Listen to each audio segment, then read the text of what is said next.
पाकिस्तान एक तरक्की पजीर मुल्क है जहां अवाम की अक्सरियत दयानतदार है, मगर बदकिस्मती से एक बड़ी तादाद उन लोगों की भी है जो फ्रॉड और धोखाधड़ी करते हैं, चाहे वो जाली स्कीम्स हों या बैंकिंग फ्रॉड, ऑनलाइन धोखाधड़ी हो या जाली नौकरियों का झांसा। ये सब हमारे मुल्क में आम हो चुके हैं और फ्रॉड करने वाले इसे बहुत आम सी बात समझते हैं। इन्हें इस बात का बखूबी इल्म है कि मसाइल में घिरे पाकिस्तान में ऐसी धोखाधड़ी करना बहुत आसान है। लोग भी फ्रॉड का शिकार बनकर खामोश हो जाते हैं क्योंकि इन फ्रॉड के झांसे में कहीं ना कहीं इनका अपना मुफाद भी छुपा होता है। इसलिए फ्रॉड की कंप्लेनें नहीं होती और जब कंप्लेन नहीं होगी तो असल मुल्ज़मान तक कैसे पहुंचा जाए, और ये फ्रॉड करने वाले बाखूबी जानते हैं। हम आपको आज के प्रोग्राम में ये दिखाएंगे कि फ्रॉड किस तरह सरअंजाम दिए जाते हैं, कौन लोग हैं जो इसमें मुलव्विस हैं और ये कैसे मासूम शहरियों को अपना शिकार बनाते हैं। हम इन मुतासरीन की कहानी भी आपको सुनवाएंगे जिनके साथ ये फ्रॉड हुआ है। तारीख में पहली बार टीम टारगेट ने इन्हें दिन रात एक करके पकड़ा और इसके बाद टीम टारगेट के नुमाइंदे को जान से मारने की धमकियां भी मौसूल हुई। सबसे पहले आपको एक फ्रॉड के बारे में बताते हैं जिसमें थाने का अफसर बनकर आपको कॉल की जाती है और पीछे से कॉल पर थाने में बजने वाले वायरलेस का साउंड भी आपको सुनाई दे रहा होता है। ये कॉल पे क्या बात करते हैं आप खुद ही मुलाहिजा फरमाइए। सब ये 2-3 लड़के रखे हुए थे मेरे पास। 2-3 लड़के? उसमें आपका एक बेटा है, उसका नंबर दिया कि मेरे वालिदैन से बात कर ले। हाँ मेरा बेटा है। क्या नाम है उसका? उमर।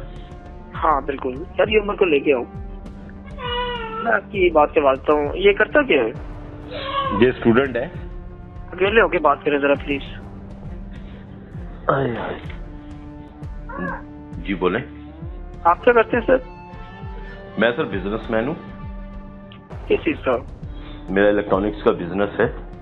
हाँ जी। अच्छा, असल में ये अपने दोस्त के साथ अरेस्ट हुआ है और जिस दोस्त के साथ ये अरेस्ट हुआ ना उसके ऊपर पर्चा लड़की अगवा का 365 का पर्चा है। और ये मुझे कह रहा है मेरा दोस्त धोखे से लेके आ गया, मैं खानदानी इंसान हूँ, मेरे खानदान में कभी ऐसा काम नहीं हुआ। जी जी बिल्कुल ऐसा ही है। ठीक है ना, तो मैंने दूसरे का तो पर्चा काट दिया था, अभी मैं इसका पर्चा काटने लगा था तो ये रोने लग पड़ा कि सर पर्चा न काटे, मेरा कैरियर खराब हो जाएगा। तो मैं किसी से बात नहीं करूंगा, मेरे वालिद साहब से बात कर ले, वो मेरी कसम भी दे देंगे कि मैं ऐसा बंदा नहीं हूँ। हाँ हाँ मेरी बात कराएं। आपने अकेले होके बात करनी है। देखिए मुझे फोन करना अलाउड नहीं था, मैंने आपकी इज्जत के लिए फोन किया है। Thank you sir. ठीक है ना, आप पहले इसको जरा हौसला दें, ये उल्टी कर रहा है, इसे चुप करवाएं, फिर मुझे बताएं बात को खत्म करना है या पर्चा काट दो। ठीक है बात कराएं मेरी। ये बात कर रहा। Hello hello. हाँ क्या हुआ बेटा? पापा गलती हो गई। क्या हुआ क्या है? दोस्तों के चले गए। तुम कहाँ हो अभी? किधर हो? ताले में। क्या हुआ? गलती हो। इस कॉल फ्रॉड के जरिए कई लोगों से लाखों रुपए बटोरे गए हैं और एक दिन ऐसी ही कॉल मुझे भी मौसूल हुई जिसे सुनकर आप कहका लगाने पर जरूर मजबूर हो जाएंगे। हेलो। अस्सलाम वालेकुम। वास्सलाम। जी सर, क्या हाल है? ठीक हो? अल्लाह का शुक्र। कौन? सर मैं राना नदीम ASI बात कर रहा हूँ थाने सदर से। जी बोले। मैंने ना सर इधर 4 लड़के किए, एक लड़के ने मुझे आपका नंबर मिला के दिया। सर कितने बेटे हैं आपके? मेरे 6 बेटे। बड़े बेटे का क्या नाम है सर? इफ्तिखार। किस चीज की जॉब करता है सर बेटा? कंपनी में। यार खैरियत क्या हुआ? सर खैरियत ये देखें, ये जो आपका बेटा इफ्तिखार है ना, ये अभी अरेस्ट हो गया, पता चला आपको बेटे का? नहीं, वो तो जॉब पे गया हुआ है। ये इफ्तिखार बेटा बात करे, आपके अब्बू हैं। हेलो। हेलो। जी अब्बू। क्या हुआ बेटा? गलती हो गई। क्या किया? दोस्तों की। आप अभी मुझे बताएं जनाब, इसका मामला अभी बार बार खत्म करवाना चाहते हैं या मैं इसको नामजद करके इनको 20 साल के लिए आगे भेजूं? बंदी करा दो। हाँ जी, बंदी करा दो। अब आपको एक फ्रॉड के बारे में बताते हैं जिसमें आपको कॉल मौसूल होती है और फिर कहा जाता है कि मकान की खुदाई के दरमियान हमें सोने के सिक्के मिले हैं जिसे हम बेचना चाहते हैं, क्या आप हमसे खरीदेंगे? फिर आपसे एक मुलाकात होती है और आपको एक सिक्का दिया जाता है जो असली होता है, लेकिन अगली मुलाकात में 2 से 3 लाख रुपए के एवज आपको सिक्कों से भरी थैली दी जाती है और फिर जब इसे चेक कराया जाता है तो वो सिक्के नहीं बल्कि तांबे के होते हैं, और ना फिर बेचने वाले का फोन लगता है और ना ही अता पता। ऐसा ही एक वाकया एक शख्स के साथ पेश आया। इस शख्स के साथ क्या हुआ, आइए इसी की कहानी इसी की जुबानी सुनते हैं। ये वो साहब हैं जो पहले उनसे लुट चुके हैं। हुआ क्या था आपके साथ, शुरू से बताइए। भाईजान ऐसे ही फ़ोन आया था मेरे पास, तो उन्होंने मेरा नाम बताया, सब कुछ बताया। उसके बाद बोला यार ऐसा सा मसला है, हैदराबाद के अंदर हैं, तो वहाँ एक घर खोदा गया है, वहाँ से पैसे निकले। एक अम्मा से भी उन्होंने मेरी बात कराई, ठीक है। उन्होंने बोला बेटा पुत्र मैं भेज रही हूँ इसको अपने बच्चों को सिर्फ तेरी आस के ऊपर, ठीक है। वो यहाँ पे आए हैं। तो दूसरे दिन फिर उन्होंने फ़ोन किया, तो सुराब गोट अड्डे की बैक साइड के ऊपर आए हैं ये। यहाँ आने के बाद इन्होंने मुझे एक सिक्का दिया, उसके बाद बोला जाओ जाके चेक करा लो और उसके बाद आ जाओ पैसे लेके। अच्छा जी, मैं घर पहुँचा हूँ, मैंने जाके चेक कराया, वो 1 नंबर चीज़ थी सोने की। तो वहाँ से निकला, उन्होंने बोला हाँ भाई। मैंने बोला यार मेरे पे इतने पैसों का अरेंजमेंट नहीं है। तो 2 लाख रुपये मेरे पास पड़े हुए थे, मैं 2 लाख रुपये लेके उसके पास आया हूँ, होटल पे बैठा रहा हूँ। उसके बाद उसकी जगह पे पहुँचा हूँ वहाँ। तो फिर 2 बंदे आते हैं, एक बंदा मास्क लगाया हुआ था पतला सा, और एक मोटा सा भारी से जिस्म का बंदा था। तो उन्होंने ऐसे कैसे बोला हाँ भाई। मैंने उनको पैसे दिए, उन्होंने कपड़े की पोटली के अंदर मुझे सिक्के, मैंने बोला यार ये कम है, थोड़ा सा वज़न बढ़ाओ। तो मैंने बोला, उन्होंने बोला पैसों का, मैंने बोला यार 8 लाख रुपये तुम्हें मैं और देता हूँ, तुम्हें चल के आज रात मेरे मेहमान बन के रहो, कल तक तुम्हें मैं 8 लाख रुपये और करके दे दूँगा किसी न किसी से करके। तो बस ये बात हुई। इतनी देर में 4-5 बंदे आते हैं वहाँ, कैसे शोर शराबा करते हैं, चलो भाई चलो यहाँ क्या मसला हुआ क्या नहीं हुआ। तो उसने बोला अच्छा यार मैं पैसे रख के आ रहा हूँ, फिर मैं चलता हूँ, तुम होटल पे बैठो। तो मैं होटल के ऊपर बैठ के उनको देख रहा हूँ, तो वो पीतल के सिक्के थे। तो आपको क्या लालच आ गई थी, आपने क्या किसी से जिक्र नहीं किया, आप क्यों बेवकूफ़ बन गए? तो बस भाईजान लालच आ गया था ऐसे ही, मेरे को भी, मेरा भी दिल कर गया था ऐसे। चलो भाई वो एकदम अल्लाह ताला ने ऐसी सुन ली है, तो ज़मीन से निकला हुआ माल है, तो शायद हो सकता है कोई ऐसा जानने वाला हो गया जो अल्लाह ताला मेहरबानी कर रहा हूँ मेरे ऊपर। एक ऐसा ही केस हमारे पास आया जिसमें वही सिक्के बेचने का जिक्र था। हमने इस केस पर काम किया और सिक्के बेचने वाले शख्स को अपने इन्फॉर्मर के जरिए एक जगह बुलाया। सिक्के बेचने वाला गैंग मुसलसल कॉल करता और जगह तब्दील करता, लेकिन हम हिम्मत ना हारे। पुलिस भी हमारे हमरा थी। फिर हम एक ऐसी जगह रुक गए जहां हर निगाह हमें मशकूक नजरों से देख रही थी, और इनमें से बहुत से चेहरे इस गैंग के थे। इस गैंग ने हमारी चहलकदमी को भांप लिया और इसके बाद वो फौरन रफू चक्कर हो गए। हमने इनके हेडक्वार्टर में मौजूद थे, लेकिन बदकिस्मती से ये गैंग हमारे हाथ से निकल गया। इन गैंग्स का ताल्लुक ज़्यादातर अंदरूनी सिंध से होता है। कराची में इनका कोई लिंक होता है जिसके पास ये आते हैं, लोगों के साथ फ्रॉड करते हैं और फिर वापस चले जाते हैं। जिस नंबर से आपसे रब्ता किया जाता है वो नंबर बंद हो जाता है, फिर एक नया नंबर और एक नया शिकार। ऐसे ही एक गैंग की इत्तला हमें मौसूल हुई। पिछले केस से मिलती जुलती एक कॉल आती है और इसमें हाल चाल पूछने के बाद कहा जाता है कि मेरे पास एक प्राइस बॉन्ड है जिसका इनाम लगा हुआ है, वो मैं आपको आधी से भी कम कीमत पर दे दूंगा, आप इसे कैश करवा लीजिएगा। फिल्मों में भी ये अक्सर देखा गया है कि बॉन्ड के जरिए लोग अपने काले धंधे को सफेद करते हैं, तो इस वजह से वो लगे हुए बॉन्ड से ऊपर पैसे देते हैं। मसलन अगर 30 लाख का इनाम होगा तो वो बॉन्ड 30 से 40 लाख में बिक जाएगा। ऐसा कैसे हो सकता है कि इनाम लगा हुआ बॉन्ड कोई आपको आधी से भी कम मालियत में दे दे? एक ऐसा ही केस हमारे पास आया और हमारे इन्फॉर्मर ने इससे बातचीत की।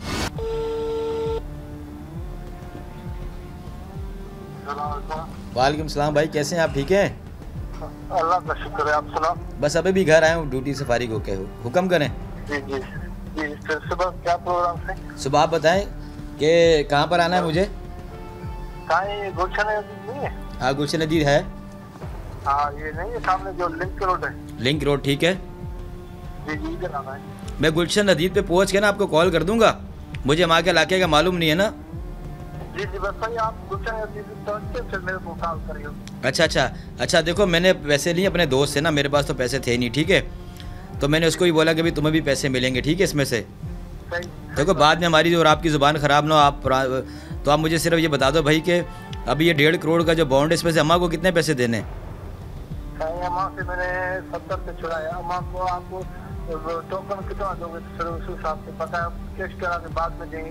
नहीं 5 लाख तो हम टोकन दे देंगे, 5,75,000 मेरे पास है, ठीक है। जी जी, तो उसमें से ये पैसे जो हम टोकन देंगे, जो उस पैसों में से कट जाएंगे ना पैसे 70 लाख में। हाँ बकाया जो है ना आपकी जो भी है। हाँ 17,000 तो 5 लाख 5,70,000 दोगे। ठीक है, तो प्राइस बॉन्ड आप साथ ले आओगे ना? हाँ सही, हर चीज बात करें, एक बार लेके आओ प्राइस को। बस ठीक है, फिर मिठाई भी साथ ले आना भाई, 1.5 करोड़ रुपया कैश कराना है आखिर। बस सही है, अल्लाह खैर करेगा। चलो ठीक है मेरा भाई, सुबह इंशाल्लाह फ़ोन करता हूँ। अच्छा जी नाज़रीन, आपको बात बता दें कि ये जो इशू चल रहा है वो ये चल रहा है कि इस वक्त कराची शहर में 1.5 करोड़ का एक बॉन्ड सर्कुलेट कर रहा है। 7,500 का बॉन्ड है और जिसका जो प्राइज़ मनी निकली है वो फ़र्स्ट प्राइज़ है 1.5 करोड़, और ये मुख्तलिफ़ जगहों पे सर्कुलेट कर रहा है और भी जगहों से जो है वो कंप्लेन आ रही है।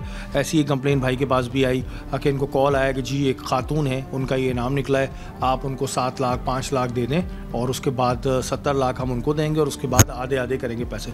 डेफिनेटली ये एक फ़्रॉड है और इस फ्रॉड के ऊपर इस वक्त हम लोग काम कर रहे हैं। बाकी उस बंदे को भी अभी हम ट्रैप करेंगे और आपको दिखाएंगे जो भी आगे की कार्रवाई होगी। गुलशन हदीद की उसने लोकेशन बताई है। बातचीत के बाद मिलने की जगह तय हो गई। गुलशन हदीद के एक दूर दराज इलाके में मिलने के लिए बुलाया गया। अच्छा जी नाज़रीन, अभी उस बंदे ने जो शख्स है उसने लिंक रोड हदीद, गुलशन हदीद की लोकेशन जो है वो हमें बताई है। उसका कहना है कि जी वो ठट्टा से आ रहा है, लेकिन मेरे ख्याल से वो रहता गुलशन हदीद में, क्योंकि उसने गुलशन हदीद के अंदर हमें बुलाया है। अगर वो ठट्टा से आ रहा होता तो वो अंदर ना बुलाता, हमें कहीं रोड पे मिलता। बहरहाल इसमें कुछ भी हो सकता है, मे बी वो जाली बॉन्ड दे रहा हो या मे बी शायद अभी यहाँ पर जो है हमारे नुमाइंदों को लूट भी लिया जाए।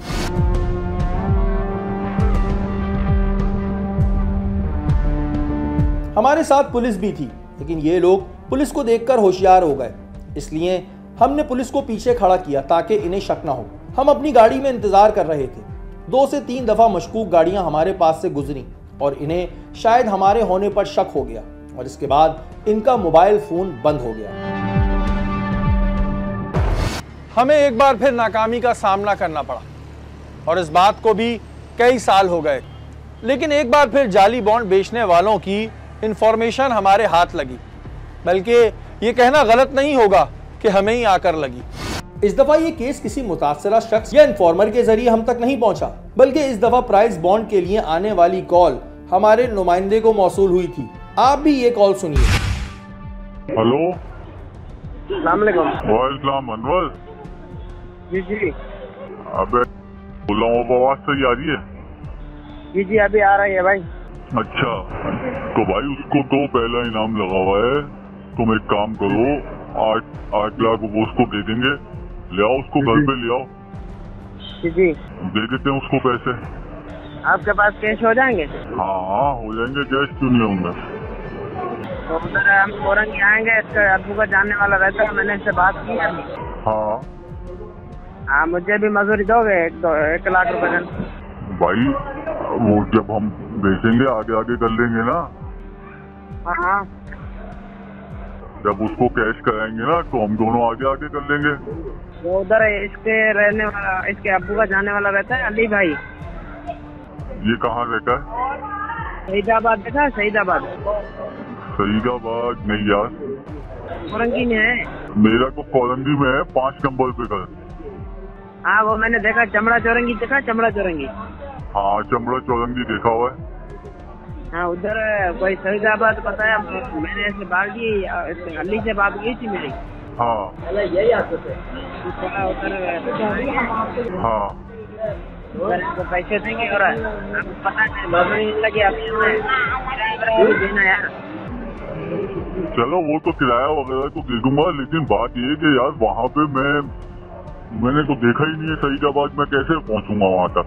नहीं वो उधर कोरंगी में, हम कोरंगी में उनके पास आएंगे, उधर ही बात कर लेंगे। सही है? हाँ ना, या तो तुम आ जाओ, तो तुम मेरे साथ चल लो इनके पास, तुमको मेरे पास काम करके जा चुके हो ना। हाँ हाँ, मैं तो आपके पास उधर रह के गया हूँ यार। हाँ ना, तो तुम आ जाओ, हम दोनों साथ चल लेते हैं। पहले आप ना तसल्ली करना, फिर आप बैंक से निकाल के दे देना उधर। अच्छा, क्या तुम्हारे पास अभी क्या जो कॉल्स आई हैं उसकी क्या डिटेल है? वो कॉल्स पे यही कह रहा है कि मेरे पास जो है बॉन्ड है, और वो बॉन्ड जो है वो जो बता रहा है वो ये बोला कि 8 लाख में आपको दे देंगे। वहाँ पे हमारे कोई रिश्तेदार है उनके पास खुला है वो बॉन्ड का। अब उसने जो नंबर मुझे भेजा, उस नंबर का मैंने चेक किया तो वो पहला इनाम लगा हुआ, उस पर 20 लाख। ठीक है। अच्छा, ये वही सीन है जो पहले भी हम कर चुके हैं। लेकिन ज़ाहिर है अनफॉर्चुनेटली वो बंदे हाथ से निकल जाते हैं। अच्छा अभी ज़ाहिर है पहली कॉल है तो तुम एक काम करो, उससे बात बढ़ाओ, उसको कॉन्फिडेंस में लो और उसको बोलो कि आए पैसे हम आपको दे देंगे और कोशिश करो कि बॉन्ड के साथ ही आए ना, ये ना हो कि आए पहले मिले, क्योंकि ये मिलने जुलने के चक्कर में ना ये लोग निकल जाते हैं। तुम पहले इसको इस तरह करो, फिर मुझे बताओ कि क्या इसकी अपडेट आ रही है। हमारे टीम के नुमाइंदे की प्राइस बॉन्ड बेचने वाले गैंग के नुमाइंदे से दोबारा बात हुई, जिसमें इसने भी कभी कुछ कहा तो कभी कुछ। हाँ वो दुकान वाले का अकाउंट नंबर दूँ, उसमें खर्चा भेजोगे? अभी कहाँ से भेजूंगा खर्चा, मैं चिकवाल का दिन तुझे बोला है यार। चलो मैं इनको भेजता हूँ किसी से उधार लेके, सही है? हाँ तू भेज दे यार, देखेंगे यार क्या हो गया कि अनवर, तो आप फिर मुझे कहाँ मिलेंगे? कल में चल जाओ है। हेलो इंडस्ट्रियल एरिया में मिल जाऊंगा मैं। अच्छा मैंने अभी सारी कॉलें ख़ुद भी सुन ली हैं। अब इशू ये है कि ज़ाहिर है कि आगे पीछे करते रहते हैं ना, पहले भी इन्होंने आगे पीछे किया है, तो अब कैमरामैन्स की ज़रा ड्यूटी लगाओ, जो उसकी कॉल टाइमिंग के आवर्स हैं, जिस टाइम में वो मिलने को कहता है वो किसी टाइम भी आ सकता है। तो कैमरामैन्स और तुम लोगों को ना अब प्रॉपर बैठना पड़ेगा, क्योंकि इसमें अब ये समझ लो 24 आवर्स वाला काम है। वो किसी वक्त भी आपको कह देगा मैं मिलने आ रहा हूँ, लेकिन ये हमारे पास एक है कि 9 to 5 के दरमियान ही होगा जो होगा। तो बैंक टाइमिंग 9 to 5 है। अब 9 to 5 आप लगा लें 8 आवर्स, 8 आवर्स आप लोगों को जो है वो बिल्कुल अटेंटिव रहना है। तुम लोग इस पर पूरी अपनी पैकेट लगा लो, कैमरामैन्स को भी अब अपने साथ ही रखो 9 to 5 के दरमियान ना। कॉल के बाद हमें इस बात का अंदाजा हो गया था कि ये गैंग हमें कभी भी मिलने को बुला सकता है, क्योंकि इन्हें पकड़े जाने का डर होता है, इसलिए ये इस हिकमत अमली को तरजीह देते हैं। हम दोबारा नाकाम नहीं होना चाहते थे, इसलिए हमारी टीम ने एक ही जगह अपना डेरा डाल लिया और इस गैंग की कॉल का इंतजार करते रहे।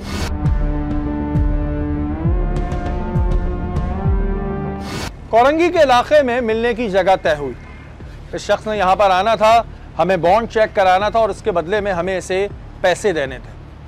हमने पुलिस को इस केस की इत्तला दी हुई थी, लेकिन पुलिस को हमारे सिग्नल का वेट था। काफी देर गुजरने के बाद हमारे नुमाइंदे को सुबह सुबह मिलने के लिए बुलाया गया। ये अमानत लेके आ गया हूँ मैं अपने पास। आप 5 नंबर पे? हाँ 5 नंबर पे। अच्छा चलें बालन में, अब आपको जगह बता देना कोई करीबी, तो मैं आपको इनके NIC कार्ड की कापी और प्राइस बॉन्ड दे देता। आपसे जिनकी बात है आप इनको अमानत दे देना।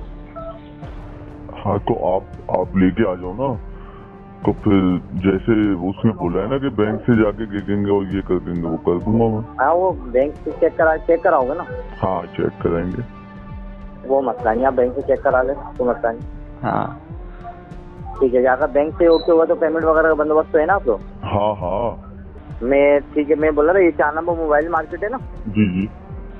बस मैं यहीं पे अपने लड़के को भेज रहा हूँ, इरफान नाम होगा, ठीक है? यहाँ सामने बैंकें भी बनी है, आप किसी भी बैंक से वेरीफाई करा के मुझसे बात कर लो।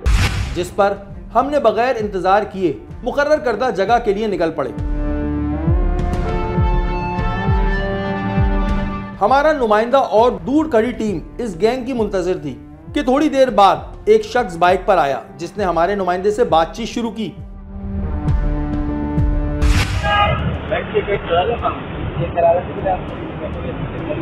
वैसे तो मैंने चेक किया है ना।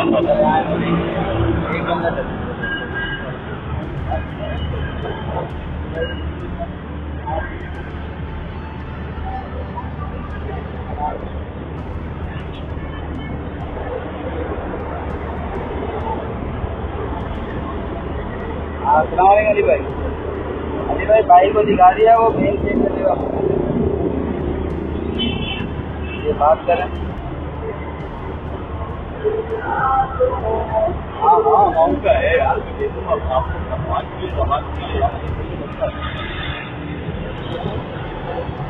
ठीक है भाई, मेरी बाइक को नहीं जा। बातचीत होने के बाद ये शख्स हमें करीबी बैंक ले गया, जहां पर बॉन्ड को चेक कराना था। बैंक में बॉन्ड चेक कराया तो हम भी तब हैरान रह गए जब बैंक ने इस बात की तस्दीक की। हमने अपने प्लान के मुताबिक पुलिस को बुलाया और बैंक के बाहर इस शख्स को बॉन्ड समेत गिरफ्तार करा लिया।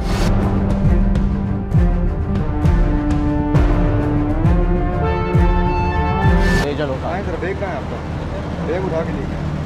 बैग नहीं है, जेब में है, कुछ है क्या है? पॉकेट खाली करें हमने।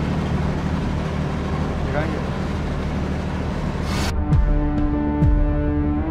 ये बॉन्ड का चक्कर है, वो जो 9 साल बाद होते हैं ना, ये वो है।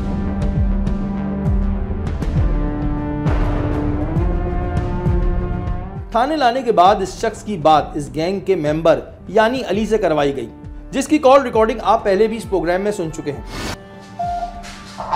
वालेकुम सलाम अली भाई, क्या हाल है? खैरियत है? जी भाई मेरी बात सुने भाई, ये मेरे को लेके आए थे यहाँ पे थाने में ना, तो इन्होंने वेरीफाई करवाई है, फिर सही है वो बॉन्ड बोले ओके अपने पैसे ले लो ठीक है और आप जाओ। मेरे को वो दे नहीं रहे पैसे, वो बोले भाई अली भाई को बुला क्योंकि तुम्हारा बॉन्ड है नहीं है। मैंने बोला अली भाई का बॉन्ड है, बोले बस तो अली भाई को बुला लो, हम पैसे उनको, जो बात आपकी डन हुई आपने तो मुझे बताया भी नहीं था 8 लाख रुपए का, वो बोले 8 लाख रुपए आओ और वो लेके जाओ, आपको हम नहीं देंगे पैसे। इसे थाने बुलाया गया, लेकिन इसने फोन पर इस बात का इकरार किया कि ये बॉन्ड नकली है और मुझे भी अब पता चला है। अभी अली ने क्या बोला, मेरा ताल्लुक नहीं है इस बॉन्ड से, बोला मेरा ताल्लुक नहीं है बॉन्ड से, वो बंदे चले गए सही है। अब वो बोले बॉन्ड बोले अपने पास रखो, अगर जो लेना देना है वो बात करो। थाने में मौजूद गैंग के नुमाइंदे से बातचीत की गई। इसका कहना था कि वो अली के पास दिहाड़ी पे काम करता है और पकड़े जाने के बाद सबका यही कहना होता है। इसने सारा मलबा अपने मालिक अली पर डाल दिया था। ये बंदा जो है ये अभी बॉन्ड लेकर आया था, इससे पूछते हैं कि एक्चुअल स्टोरी है क्या। क्या नाम है तुम्हारा? मोहम्मद शबीर अहमद। शबीर कितनी दफ़ा बंद हुए हो? सर एक दफ़ा ही बंद नहीं हुआ। बंद नहीं हुए। तो ये बॉन्ड किसने तुम्हें दिया था? सर बॉन्ड ये अली भाई ने दिया था। अली भाई कौन है? अली भाई मेरे समझ लो, मैं उनके पास काम करता हूँ स्क्रैप का। अच्छा एक बात बताओ, स्क्रैप का काम करते हो? जी सर। 30 लाख का माल मुझे 8 लाख में दोगे? नहीं सर। हैं? नहीं। वो यही गेम है, समझ गए? जी सर समझ गया। समझ गए कहानी क्या है? जी सर समझ गया। तो अली जो है, अली कहाँ मिलेगा अगर अली के लिए जाएं हम? सर अली भाई को फ़ोन करके बुला लेते हैं। भाई नहीं रहा ना, उसको इतनी देर से फ़ोन तो किया हुआ। सर सऊदाबाद में उनका जो है ना वहाँ रिहाइश है। काम क्या करता है? वो भी स्क्रैप का काम? वो भी स्क्रैप का काम करते हैं। मेरे को रोज़ाना 1600 रुपये दिहाड़ी देते हैं। 1600 रुपये दिहाड़ी देते? जी सर। उसके पास अभी अली तुम्हें कहाँ मिला था? सर अभी अली भाई मेरे को मिले थे। तुम्हें बॉन्ड कहाँ पे दिया अली ने? अली भाई ने मुझे बॉन्ड दिया 5 नंबर अस्पताल के पास। फौरंगी 5 नंबर अस्पताल? जी सर। वो खुद क्यों नहीं आया? वो बोले मैं माल की गाड़ी लेके जा रहा हूँ, सुजुकी उनके पास लोड थी, शेर से जा रहे थे। अभी तुम बोल लो उसके साथ एक औरत थी और एक मर्द। तो औरत तो जो सर बॉन्ड जो लेके आए थे ना, उसके बाद जब मेरे को बुलाया इन्होंने, बोले तुम इधर आ जाओ 5 नंबर। मैं 5 नंबर पहुँचा हूँ सर, उन्होंने मेरे को बॉन्ड दिया खाली, ठीक है। बोले मेरे मेहमान आए हुए 4 नंबर पे, सही है, उनको पहले ले जाके दिखा दो। मैंने दिखाया, उन्होंने बोला भाई ये चेक कराना है बैंक में। मैंने चलो सर कौन से बैंक में चलना है। तो जैसी बैंक में चले, मैं उन्होंने बोला टोकन लेके आओ, मैं टोकन लेके आया। वो तो हमें पता है, उसके बाद तुम्हें उठा के ले आए थे, वो पूरा गेम हम नहीं किया था, वो मसला नहीं है। जी सर। लेकिन अली के पास कोई आया हुआ था? जी सर। अच्छा अभी जाहिर है क्योंकि केस थोड़ा सा कुछ कॉम्प्लिकेटेड है, अभी उसको बॉन्ड को भी चेक होने भेजा है कि इसमें एक औरत और वो थी। अभी इसको चेक करेंगे, फिर हम आपको बताते हैं जो भी है। पुलिस अली को बुलाती रही लेकिन वो ना आया, जिसके बाद पुलिस ने इस शख्स और नामालूम अफराद के खिलाफ मुकदमा दर्ज कर दिया।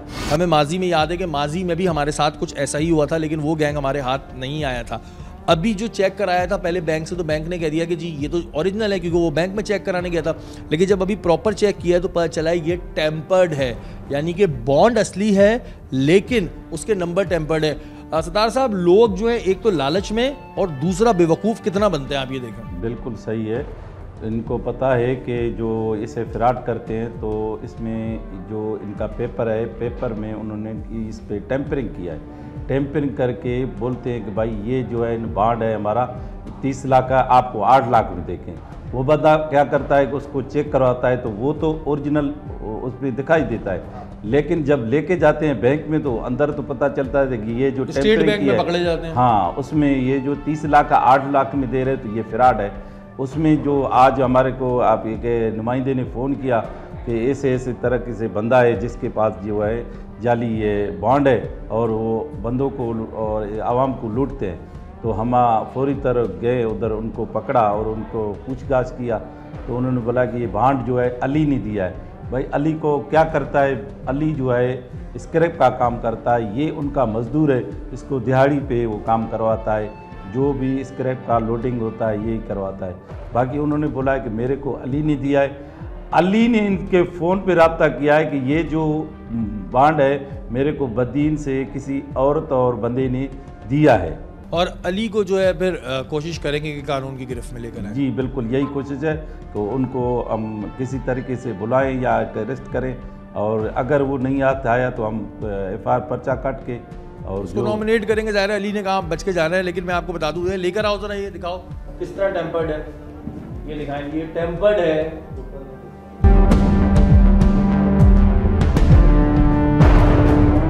ये अब थोड़ा गौर से देखिएगा, ये पीस पूरा एक स्टिकर की तरह लगा हुआ है, ये देखें, ये जुगाड़ लगा हुआ है। ये जुगाड़ लगा हुआ है। अच्छा, अब ज़ाहिर है बैंक में वैसे, क्योंकि ये लोग कहते हैं बैंक में आके चेक कर लो, तो बैंक वाले पेपर चेक करते हैं, कहते हैं हाँ ओरिजिनल है, क्योंकि बॉन्ड ओरिजिनल है, बॉन्ड ओरिजिनल है, ये नंबर जो है ये टेम्पर्ड है, और इसी से बेवकूफ़ बन रहे लोग, लेकिन बहरहाल पहुंच जाएंगे हम लोग। लेकिन कहानी यहाँ खत्म नहीं होती। उसी रात हमारे नुमाइंदे को धमकी आमेज कॉल आना शुरू हो गई, जिसे हम आपको सुनवाते हैं। आपने जो किया है ना, वो मैं आपसे बदला लूंगा, ये मेरा वादा है आपसे। यार तूने मरवा दिया, मैं भी आया हूँ थाने से। थाने से मैं, ये मेरा वादा है, आपके घर में घुस के मैंने गोलियां नहीं मारी ना आपको, मैं का बच्चा ही नहीं हूँ। तो मैं अभी इधर बदीन में रहता हूँ। आपका मेरा का नाम कैसे है, आपकी बीवी का नाम भी जानता हूँ, आपके बच्चों का सारे के सारे जानता हूँ। आपके घर में घुस के उधर कोरंगी 5 नंबर में गोलियां नहीं मारी ना, तो मैं का बच्चा ही नहीं हूँ। कहीं आपने मेरा बंदा पकड़वा दिया, मैं सिर्फ का बड़ा भाई बात कर रहा हूँ। मैं क्यों पकड़वाऊंगा भाई बंदा? हम मुंह से घुस के देते हैं, हम कभी किसी को छोड़ते नहीं है, तुम्हें अच्छा नहीं किया। लेकिन ये पहली मर्तबा ना था। हम इन तमाम चीजों के आदी हैं, और ऐसी धमकियों से ना हम कभी पहले डरे हैं और ना अब डरेंगे। ये केसेस बहुत सारी अदालतों में पेंडिंग भी हैं, और इसमें सादा लोगों को लोग ये चीटर लोग हैं जो फेक करेंसी बनाते हैं, फेक बॉन्ड बनाते हैं, नंबरों को टेम्पर करते हैं, नंबर टेम्पर करके उनको ये यकीन दिलाते हैं कि ये असली है, और क्योंकि हम कैश नहीं करा सकते, गरीब आदमी हैं, गरीब आदमी से हमें मिल रहा है, आप इसको परचेज़ कर लो, 50% में आपको मिल जाएगा, आप स्टेट बैंक से मैं आपको कैश करा के दे दूँगा। उनको जब अपना पूरा यकीन दिला देते हैं, तो वो शख्स जो है उनकी लालच की वजह से या अपनी ज़रूरत की वजह से वो उसमें उनके फ्रॉड में आ जाता है और फिर ले लेता है। उसके बाद जब वो स्टेट बैंक कैश कराने के लिए जाते हैं, या सेविंग सर्टिफिकेट या बैंक सेविंग बैंक जाते हैं, तो जब वहाँ चेक होता है तो पता लगता है कि ये फ्रॉड है, और नंबर भी जाली इस पर टेम्पर हुआ हुआ है। अदालतों में इसके बहुत सारे लोग हैं और केसेस भुगत रहे हैं, मगर क्योंकि वो बेचारे इनोसेंट होते हैं, उनको इस बारे में पता ही कुछ नहीं होता, और वो अपने वकीलों के ज़रिए जाए के कोर्ट में देख रहे हैं मामला। बहुत इसमें वैसे सज़ा का रेशो बहुत कम है, क्योंकि ये इसमें एविडेंस कंप्लीट नहीं होता, और मगर क्योंकि वो जो फेक है, असल आदमी जो उसमें कोई एक्यूज़ होता है, जिसने ये फेक बॉन्ड उनको दिया होता है, वो इतना शातिर होता है, कोई निशानी नहीं छोड़ता, ना प्रॉपर उस पर इन्वेस्टिगेट होता है। अगर हमारी पुलिस उसको प्रॉपर इन्वेस्टिगेट करे तो असल आदमी तक पहुंच सकती है, जिसने टेम्पर किया है, जिसने प्रिंटिंग मशीन से ये बनाया है फेक बॉन्ड। ये सेक्शन इसकी है 489G, जिसमें फेक डॉक्यूमेंट्स का भी है, जो बैंकिंग फॉर्जरी होती है, बैंक में मैनिपुलेट होता है, उस सेक्शन में इसमें यही सेक्शन लगता है। फेक करेंसी अगर प्रिंट होती है, उस पर भी यही सेक्शन लगता है। फेक प्राइस बॉन्ड जो अगर किसी को हैंड ओवर किया जाता है या दिया जाता है, या मनी का गवर्ज, उसमें भी सेक्शन 489G लगता है, और इसकी सज़ा मिनिमम 3 साल होती है, और इसके साथ फ़ाइन भी है। देखिए, इसमें अब तो गूगल और नेट का दौर है। अगर कोई भी बॉन्ड किसी को बेचने आ रहा है, तो वो उसको उसकी वेबसाइट पे जाता है स्टेट बैंक की। सेविंग सर्टिफिकेट अगर कोई फेक आ रहा है, तो सेविंग सर्टिफिकेट अगर उसमें जाएगा वेबसाइट पे, उसको सारी चीज़ें उसके बॉन्ड के नंबर मिल जाएंगे। एक तो वहाँ से भी चेक कर सकता है। अगर वहाँ से नहीं जा सकता, तो लोगों को चाहिए कि अगर वो बॉन्ड ख़रीदते हैं तो वो कॉम्पिटेंट अथॉरिटी से ख़रीदें, जिसको एथराइज़ किया हुआ है स्टेट बैंक ने, या नेशनल बैंक से ख़रीदें। ये किसी भी एजेंट से ना ख़रीदें कि ये बैंक मैंने लिया हुआ है और आप बॉन्ड इसको ले लें, क्योंकि बहुत सारे बॉन्ड अभी हमारे बंद भी हो चुके हैं, और वही करेंसी के तौर पे लोगों को इस्तेमाल किया जा रहा है, फ्रॉड किया जा रहा है। तो इसलिए मेहरबानी करके ये लोग ऐसा इनको करना चाहिए कि ये बैंक के अंदर जाके वेरीफाई करें, अगर कोई बॉन्ड मिल रहा है, और नेशनल बैंक से करें, स्टेट बैंक से करें, या उनके स्टेट बैंक और नेशनल बैंक की वेबसाइट है उस पर कर सकते हैं। आखिर कई सालों बाद हम इस गैंग को पकड़ने में कामयाब हो गए, जो ना जाने अब तक कितने लोगों को जाली बॉन्ड के नाम पर बेवकूफ़ बनाता आ रहा होगा। पुलिस इस केस की तफ्तीश कर रही है, और हम उम्मीद करते हैं कि मजीद नाम भी जल्द सामने आएंगे। अवाम से सिर्फ इतना कहना चाहता हूं कि आज के दौर में जब कोई किसी को उधार नहीं देता, तो कोई शख्स क्यों आपको एक कॉल के जरिए लाखों का फायदा देगा। अगर आपके पास ऐसी कोई कॉल मौसूल हो, तो या तो इसे नज़रअंदाज करें, या फिर इसकी कंप्लेन करें, ना कि आप इनके हाथों बेवकूफ़ बने।